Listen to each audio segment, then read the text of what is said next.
sana. Iya, kamu sini, sana semua.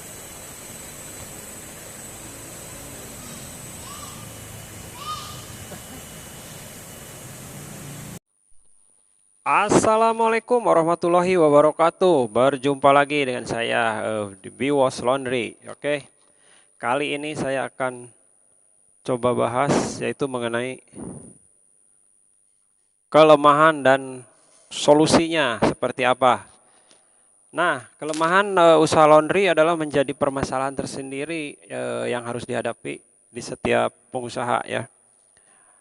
Dan untuk terus berkembang diperlukan perhitungan manajemen yang sangat efisien dan matang. Agar apa usaha laundry ini tetap berjalan tanpa ada kendala. Nah, tantangan apa saja sih yang harus dihadapi oleh pengusaha laundry itu?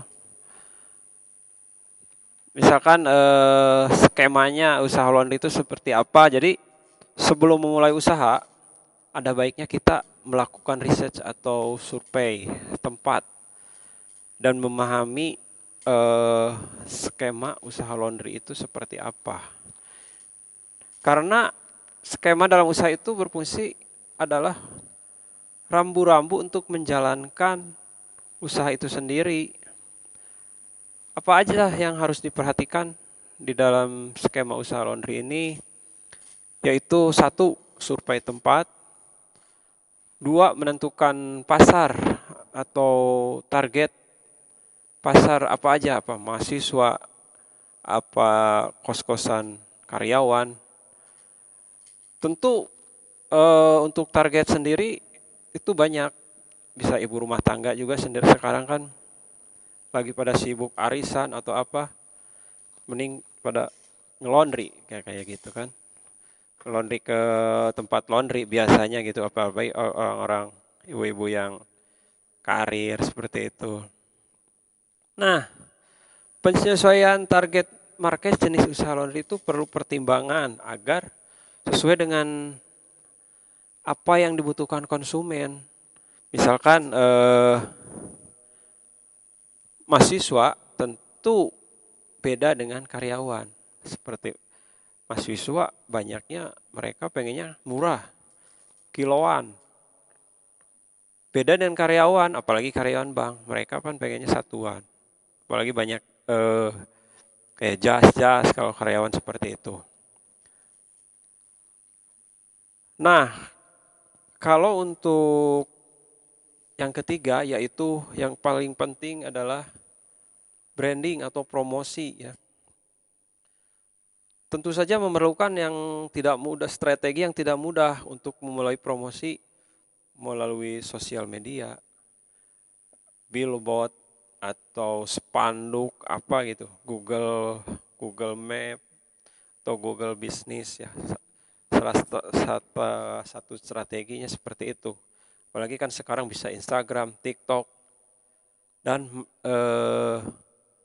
macam-macam lah untuk promosi brandingnya. Nah, kelebihan apa sih yang akan kita jalankan di usaha laundry? Kelebihan usahanya apa? Mudah, karena kita bisa melakukannya sehari-hari di rumah. Apalagi ibu-ibu kan ya, udah biasa nyuci di rumah. Bisa dijalankan di rumah. Tidak memerlukan biaya operasional yang sangat besar. Apalagi yang stay di tempat ya, tidak antar jemput gitu. Target marketnya sangat luas. Bisa ibu rumah tangga, mahasiswa, karyawan. Semua golongan pasti bakal nge-laundry setiap hari. Dan usahanya apa? Jangka panjang. Bisa diwariskan kepada anak cucu kita. Ya. Yang jelas usaha laundry ini sangat menjanjikan untuk saat ini karena orang-orang udah mulai malas untuk nyuci di rumah. Ribet, apalagi setrika. Wah, sakit pinggang, Jack katanya gitu. Nah, Dari segi kelebihan itu pasti ada kekurangannya. Kurangannya apa? Atau kelemahan? Persaingan tinggi. Karena setiap kita di jalan pasti setiap 5 meter, 10 meter pasti ada laundry. Seberang, di sebelah laundry pasti. Tidak sulit untuk mencari laundry. Jadi akhirnya kita sulit mencari pelanggan. Dari situ apa yang harus kita eh, tanamkan, yaitu kelebihan kita adalah servis. Servisnya harus baik. Kekurangan yang berikutnya adalah biaya perawatan untuk mesinnya yang relatif mahal. Karena saya juga waktu rusak itu mesin, sekali rusak itu bisa 1,5 juta, 1 juta sampai 2 juta. Begitu. Terus memahami kebutuhan pelanggan, apa sih yang mereka butuhkan. Mereka butuhnya tuh misalkan saya itu nyuci baju kiloan tapi pengen bersih gitu. Nah, itu salah satu kekurangan. Udah mah kiloan tapi pengen bersih.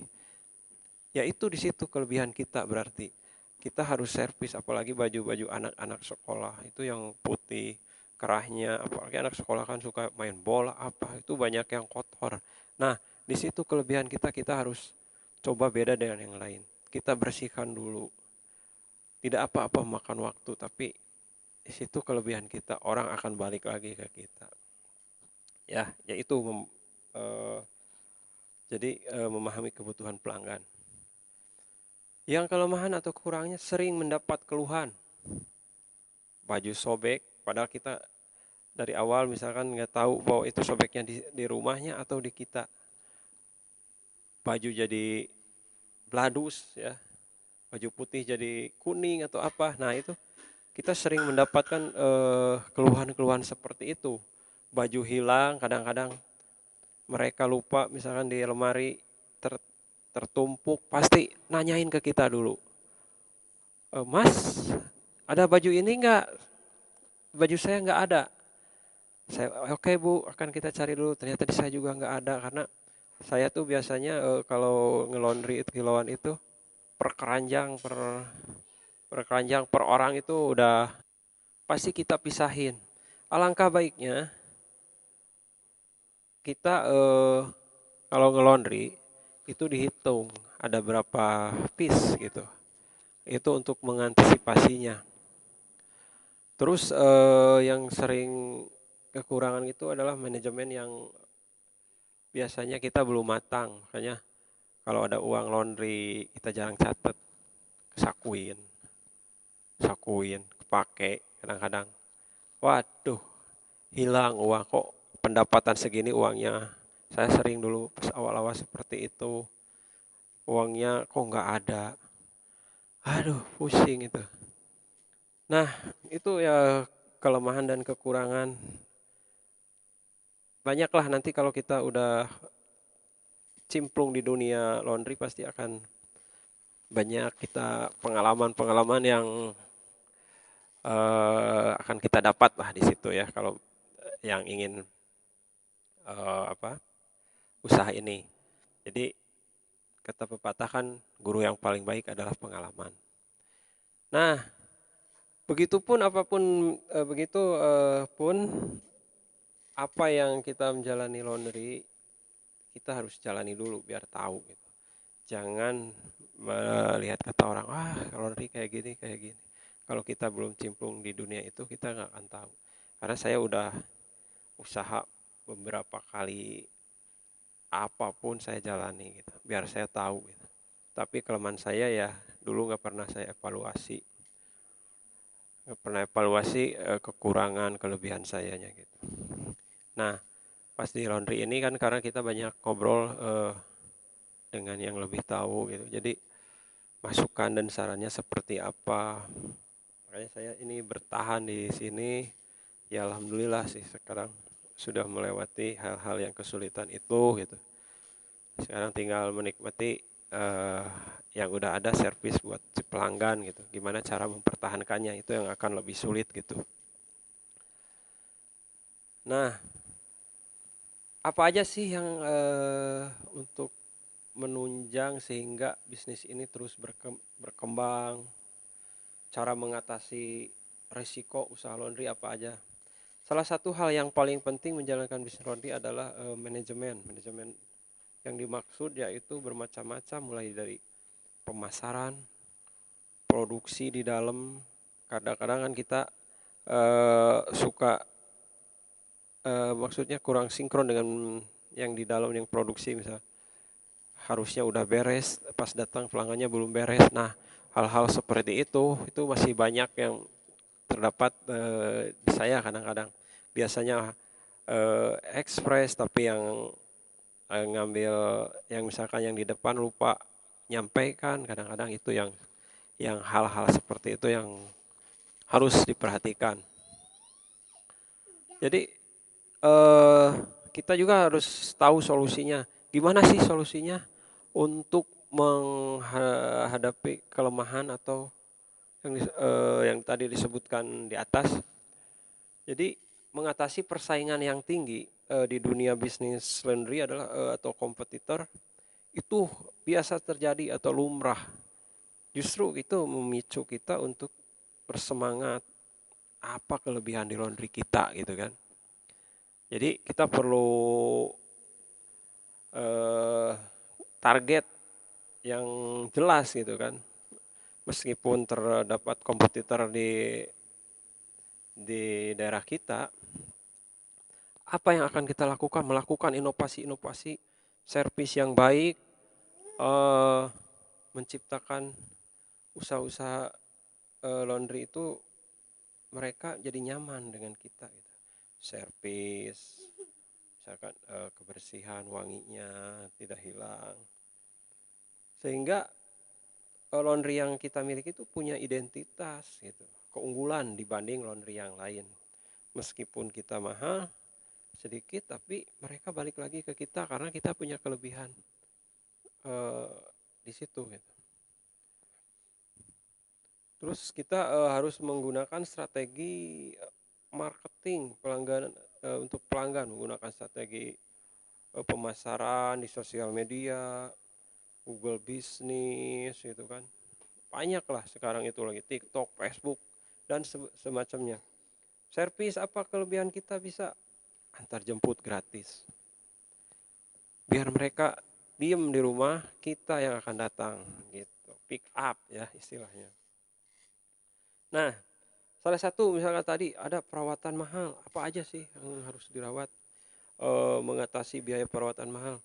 Biasanya kalau untuk si mesin itu kalau misalkan error atau rusak itu gara-garanya biasanya kita sendiri yang melakukan. Misalkan kekurangan air, kotor itu, makanya saya selalu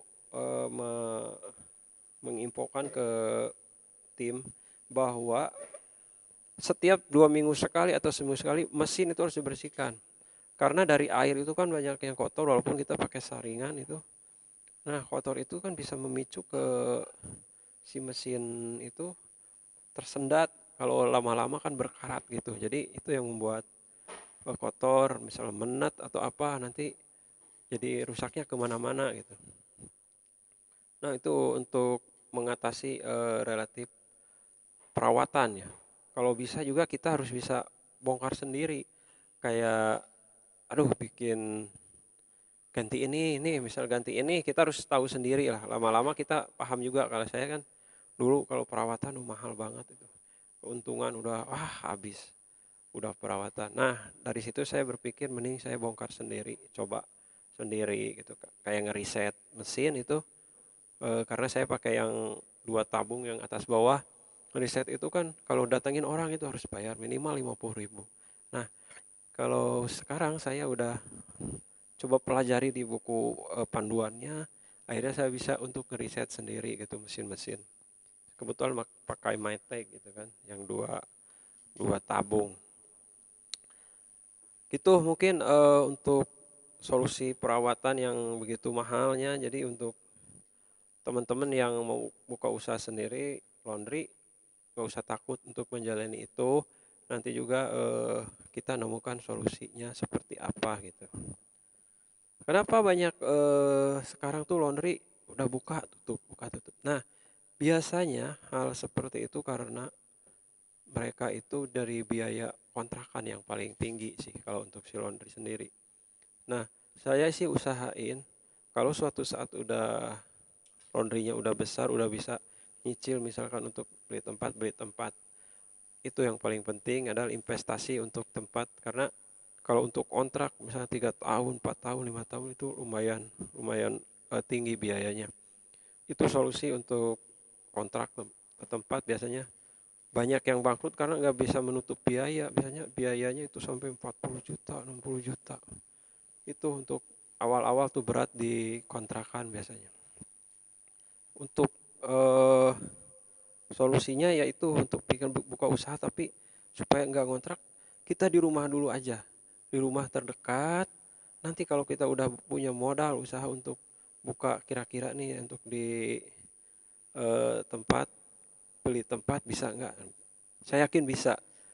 Kalau enggak kita buka agen-agen untuk teman-teman yang di rumahnya masing-masing. Nah, itu untuk menjalankan siasat itu gitu. Mungkin untuk awal itu aja sih untuk kelemahan dan kelebihan si laundry sendiri ya. Buat teman-teman. Eh, oh ya satu lagi yang untuk keluhan, keluhan pelanggan. Ini yang paling rentan kita solusinya seperti apa ya. Jadi ada beberapa konsumen yang eh, mudah mengganti tempat laundry karena kita nggak bisa memberi solusi untuk si pelanggan tersebut gitu kan. Jadi kita tidak puas si pelanggan tuh. Maka dari situ kita diperlukan untuk awal-awal karena kita udah pengalaman perlukan ketelitian supaya zero kesalahan gitu kan ya. Membuat biar tidak membuat si konsumen kecewa, kesalahan itu minim gitu kesalahan. Berkaitan dengan kayak gitu, jadi kita sebelum di laundry kita pastikan dulu periksa setiap baju. Periksa, saya selalu gitu ke teman-teman tim. Periksa apakah itu bed cover, kemeja atau apa, diperiksa. Apakah tidak ada kancingnya, ataukah ada robek seperti itu. Itu sering terjadi. Saya karena pernah kejadian untuk cuci gordeng dulu. Mereka temen, ya tim saya untuk si produksi itu nggak tahu gitu kan bahwa gordeng itu rentan rusak. Rusak itu. Wah, saya harus ganti. Makanya ya di situ kita harus hati-hati. Jenis bahan kita tuh harus benar-benar tahu gitu. Coba baca-baca di Google, di YouTube jenis-jenis bahan ini kalau di laundry akan seperti apa. Kayak bahan-bahan ini stroller itu kan yang ada bahannya dari apa? Majun gitu kan. Tuh itu kalau dikeringin itu pasti akan berendil-berendil jadi keras. Nah, kita harus tahu dulu itunya bahan-bahan itu. Itulah solusinya untuk memahami poin-poin itu. Makanya dengan memahami itu minimal meminimalisir kesalahan agar si pelanggan tidak kecewa gitu. Dan untuk yang terakhir mungkin untuk membangun manajemen yang matang yaitu dengan cara kita sama halnya yaitu sistem penerapan sistem bila perlu ya kalau udah ada modal pakai komputer. Tapi kalau nggak ada modal benar-benar nota itu harus ada nomornya, pencatatan harus benar-benar kita harus sering ngecek ke laundry sendiri walaupun kita misalkan ownernya cek setiap hari pendapatan berapa tarik gitu. Itu yang mungkin saya sampaikan untuk awal-awal dan kelebihan dan kekurangan untuk buka usaha laundry. Eh, buat teman-teman yang mau usaha laundry ya jangan ragu-ragu karena kalau usaha modal dan apapun itu tergantung kita mau mesin yang bagus atau yang biasa aja juga bisa yang 2.500.000 satu tabung misalnya 2.700.000 itu bisa kalau kita punya keinginan yang kuat gitu. Tapi jangan untuk bisnis ini misalkan jangan ikut-ikutan karena tren orang lain. Harus benar-benar kita matang dulu dari hati diri kita bahwa udah ini saya akan coba usaha laundry dengan nantinya misalkan resikonya kita harus tahu. Jadi biar kita juga nggak stres habis uang keluar kerja habis uang gitu kan. Seperti itu. Makanya ya tetap harus ada kehati-hatian gitu kan karena sayang kalau membuang-buang uang. Mungkin itu aja dari saya. Teman-teman, nanti saya akan membahas cara-cara bersihin noda, cara cuci karpet, seperti apa, nanti dry clean. Nanti saya akan bahas masalah itu. Jangan lupa subscribe ya, komen, like ya teman-teman buat ngembangin ini YouTube ini saya nih. Mudah-mudahan sehat selalu lah. Sukses buat pemula. Terima kasih. Wassalamualaikum warahmatullahi wabarakatuh. Taki, gini nih.